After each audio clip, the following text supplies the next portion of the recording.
This issue about fundraising is something that the public often thinks that we have issues with, that it compromises our votes. And the authors brought together a measure which has had other attempts to answer the question of how do you isolate the fundraising from the job that we do here in the Senate or in the Assembly.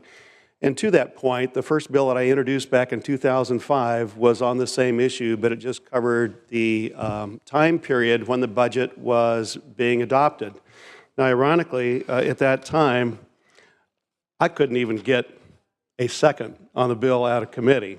There was no support for that, and I might point out that I voluntarily restricted myself to the bill that I would enact for 2 years and then finally gave up on that and moved forward.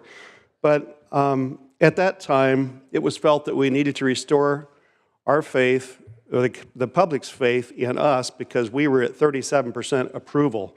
Well, we've gone down to single digits. We've rebounded back up to 40% approval, the legislature as a whole.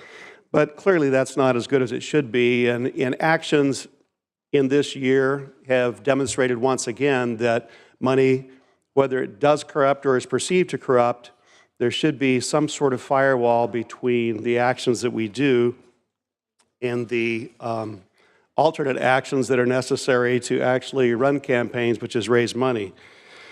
But to that point, I want to say that we Republicans are prepared to support the Senate rules should they come up to a vote today, but we don't believe this bill goes far enough. And here's what we would like to see changed, and I'd be happy to work with the author on that should this not pass off the floor today. First, we should cover anyone who is running for office, so it's not just those of us in the Senate or the Assembly. Anybody that has to file with the Secretary of State, a campaign committee, to raise money, if they fall into that guideline, we believe that they should be covered under this rule as well. Otherwise, it's not going far enough. And also, there is a nebulous timeline. There's no date specific when it comes to the budget period. Because we have a budget, we have a date specific, we're supposed to put something to the governor's desk for a signature, which is June 15th. We're supposed to have a balanced budget. But the governor doesn't necessarily sign it, and the way this is written, as I understand, is that our blackout would be until the governor signs it.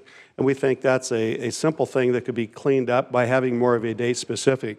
And with those, we could find votes significant enough to get this out, but that is where we are today. So I would ask you all to consider these options and vote accordingly.